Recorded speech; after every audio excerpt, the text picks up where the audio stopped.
Obviously, we're excited about getting to go to the bowl game in New Mexico. We found out on Decoration Sunday or whatever they call it when they tell you exactly where you're going after all the speculation and all those kind of things. But we're happy that we're going to a bowl game. It's a short period of time, so we won't get to develop our team for next year like we normally do because we're playing so soon. Playing against a really good football team that has had great success and a great turnaround from 1-11 to where they are now in a bowl game. So they've done a great job of getting ready to play this year, and they get to go too. So it ought to be a good game. What do you know about McElwain based on track record in this conference and other places? Well, when he's at Colorado State, he had great success. That's how he got the Florida job. And what you see on film is basically what they did at Colorado State. They give you a lot of different formations and different kind of problems with the number of ways they do different things on offense. They throw it well, they run it well, all those kind of things. On defense, they're strong up front. Their front seven's strong and stout, and it'll be hard for us to run the ball. So I think it's a pretty good matchup. They piled up a lot of points on a lot of people the second half of the season. Are they dangerous on offense, or is it just they play a lot of inferior MAC teams? Well, no, they don't play inferior teams. Obviously, they put in a new system when he got there, and early in the season they were learning how to react in the new system, and the new system got going with good players. They had good players there, and they developed them into a group that knows their system now and executes very well. That's why they're scoring all those points. After seeing the team once the bowl game was announced, what do you think the vibe is about the excitement about playing New Mexico Bowl, or what are you kind of gauging? I think our team's always excited about getting to play another game. And since we haven't been there before, I think our team is looking forward to going to a different bowl game and experiencing some different things. And we've played a lot of MAC teams, so our players know that the MAC plays good football, just like a lot of non-Power 5 leagues do that don't get credit for it. But they play good football in that league, and they are very physical up front. So I think that our team's excited about going to a new place and doing a new thing. Coach, you usually like to use these games, as you mentioned, to develop kind of younger guys and all that, but since you won't be able to have that opportunity, is this purely just a bonus game? What are you looking to get out of it? Well, for our players, they get to play another game. They get the excitement of preparing and getting to play another game. And when you prepare all year long, you prepare probably 11 out of 12 months a year to play however many games you get to play, and you get an extra one. That's exciting to everybody that likes to play. Obviously, we're not going to get to develop, like you said, develop our younger guys as much as normal because we're so close to the game. We can't take a chance of getting somebody hurt during a scrimmage or those kind of things. So it's mostly preparing like we do during the season. Is there a pang in your heart when you watch Boise, Hawaii, wishing that you had been on that sideline to put your defense against Boise's offense? Well, obviously, we wanted to be in that game, and we weren't. So you let it go and move on, just like you do with everything else in your life. After your last two bowl games, how badly do you want to win this? I want to win it just like I do every game. It has nothing to do with what's happened in the last couple bowl games. I want to win every game that we play with the same energy and the same everything. There's no special meaning to anything. You lose a game, the very next game's really important, and you really want to win it just like you did the one you just lost. The opportunity to reach double-digit wins make it a little extra incentive or extra special? No, I think that I found out this year that all those outside incentives don't mean a damn thing. When you start throwing a bunch of outside incentives about winning a football game, all you do is add stress and pressure. Some people handle that well, most people do not. And guys that play football at this level, they're playing because they like to play football. And if you let them play, guess what? They play better instead of throwing all those outside incentives in their face every day. So what do you say in a pregame speech to get guys most motivated before they take the field? I don't give them pregame speeches. You've heard this before. Preparation for a football game does not happen 30 minutes before you kick it off. It starts on Monday, goes all the way till Saturday, and then you go out and play. Pre-game speech might rile them up till they get hit. And once they get hit, that pre-game speech goes right out the window. So why give one? That's a waste of time. So New Rockney wasn't really. Now that's Hollywood. Is it emotional for you at all to see seniors, their careers end and you having to go through that cycle over and over, or is it kind of you get new guys in, keep moving? No, I always miss the seniors, and obviously you have a lot of fond memories with them if they've been in your program for a long time. And we've had a lot of success around here, and a lot of it has to do with inter-team leadership. And the way we set this up is our seniors are our leaders. And this group of seniors, I don't know how many will get a chance to play in the NFL, but not very many. And this group of seniors did a great job of leading this group from January of last year till now. So they've done a great job, and we'll miss them. But it's time for them to move on to the next stage of their life, too. Is there something special? I don't know if you knew what your last game was going to be, but is there something special for those guys knowing that they're probably playing their last football game ever? Yeah, it's two things, because I can still remember, and it's a long time ago. Number one, you're excited about what the future might hold for you. And number two, most of these guys have been playing some form of football since they were 8 to 10 years old. So it's been part of their life for a long, long time. And I don't know when it will hit them. It might hit them before they start playing the game, but it sure hits them somewhere during the game that this is the last time I'm going to be out here with the helmet on. And I think it's a little sad. I mean, I know I was sad when the coach pulled me out and told me I was done for the day. It hits you hard that you're never going to be in that situation again. Which of your seniors do you think would be the saddest? Oh, I don't know. I think they're all going to be sad. I think there's 3 or 4 of them that are holding out that this is not going to be the last game they ever played.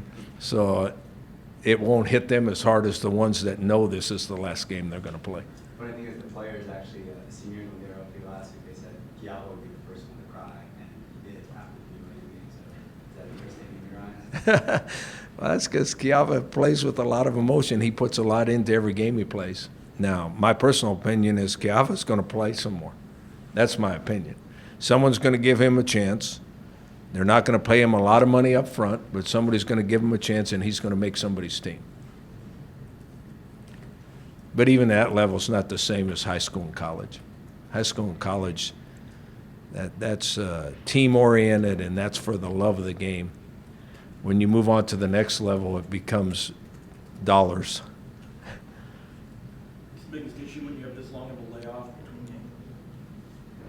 If you get lazy and rusty.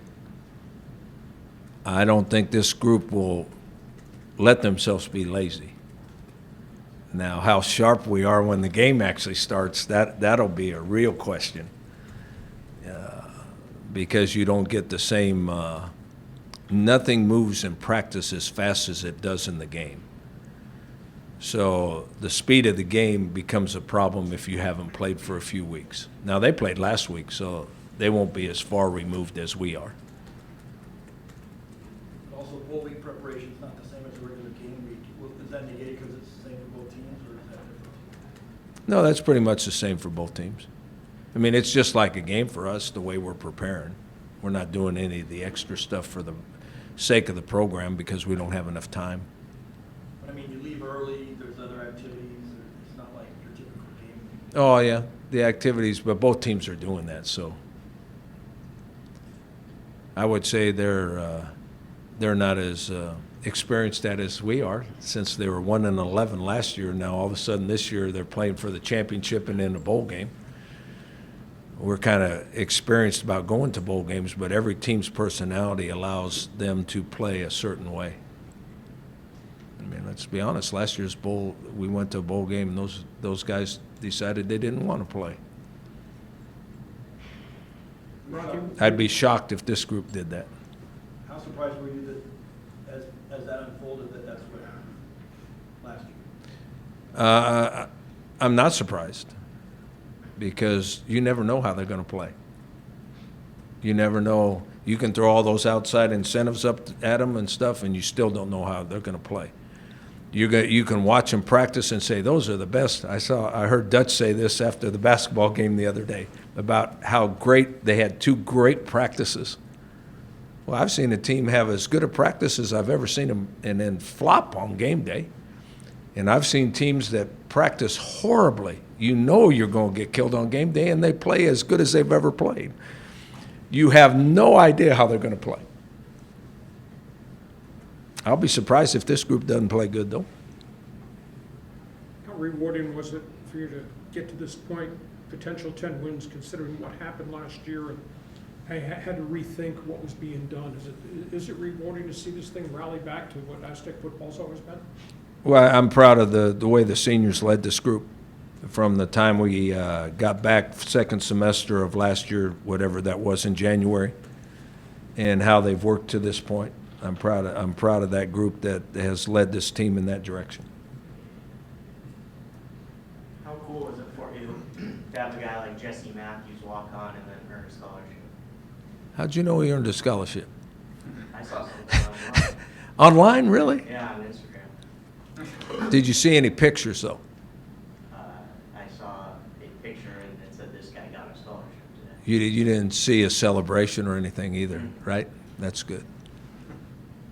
We're not into look at me in our program. But he obviously deserved one, and one of the guys that was in our program got a medical approved, so that allowed a scholarship to be available, and as soon as it was available, we gave it to him because he deserves it. How did you react when you heard? Well, I couldn't see him because how the rest of the team reacted. I was afraid they were going to hurt him. But he came out of the room okay. Was he pretty emotional though, or did he kind of take it in stride? No, I would guess he's kind of emotional. I'm not kidding. I could not see him. But when the seniors were reading the announcement, because all the seniors got in front of the team and read the announcement that he was being put on scholarship, everybody knew who they were talking about. So I think he probably was pretty emotional about it. His teammates were as happy as I've ever seen a team about it. How well do you expect your fans to turn out, and what does New Mexico have to offer? Well, I have some special feelings about New Mexico. I think New Mexico has a lot to offer. I love the place. I love the people there. I love the culture. I don't know how many of our fans will actually travel with us. The real good Aztec fans, they're gonna be cut in half. Hopefully we get half. But our basketball team plays that same night in a kind of highfalutin tournament. So I would guess not very many of them are going with us. So that's kind of I don't know. That's kind of sad that they can't do both. But that's the way it worked out, so you live with that and go on about your business. Special meaning for you to go back there, considering what you did there, what you gave there, how rewarded you were there before? Yeah, it's really a special feeling for me. And I'm trying to make sure our team knows what a special place New Mexico is. It really is a special place, but that's not why I have personal feelings, because of what that state and that school did for me. How'd you wind up there? They're the only- Riverside County? They're the only ones that offered me a scholarship. So if they're the only ones that think you're good, you kind of have a special feeling for them. You ever think about how your life would have been different if they hadn't offered you that? No, I'm way past that in my age group. I'm just happy I'm here. Hey, Rocky, in the off-season, the NCAA says it's going to relook the four-game redshirt rule, that there's all kinds of glitches and flaws that have developed. What's your take on how it's operated, or whether it needs to be refined? Well, it's about time they started coming around to my thinking. I had the answer to this problem a long time ago, and I keep putting it out there, and they don't seem to be jumping on it, so they must not think it's worth the darn. If you're going to put a guy on scholarship, and a normal student, which happens, normal students take more than 4 years to graduate usually, for all kinds of reasons. So they're here not only to play football, they're here to get a college degree. So if you're going to take a little bit more than 4 years to get a college degree, which is average, give them 5 years. And why have any restrictions on how much they can play or when they can play? Give them a 5-year scholarship. They can play for 5 years. After 5 years, they're done.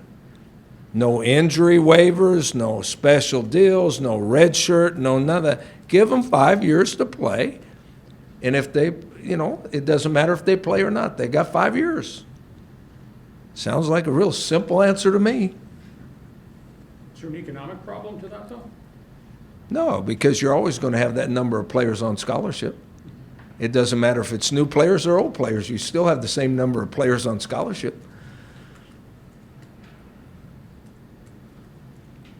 Anything else for Coach? Yeah, one other sidebar question to that. There's a lot of pressure on the NCAA about the portal transfer mess, and all these players diving in the middle of seasons, and quarterbacks are transferring. Do you think that system is flawed? It has to be different. Does it lead to tampering? I don't know about the tampering deal. I think my belief is that 99% of the coaches are honest guys that go by the rules. So I don't think there's tampering going on, and I think that they're allowing athletes now, not just football players, they're allowing athletes avenue if they're unhappy to move on, which is just fine.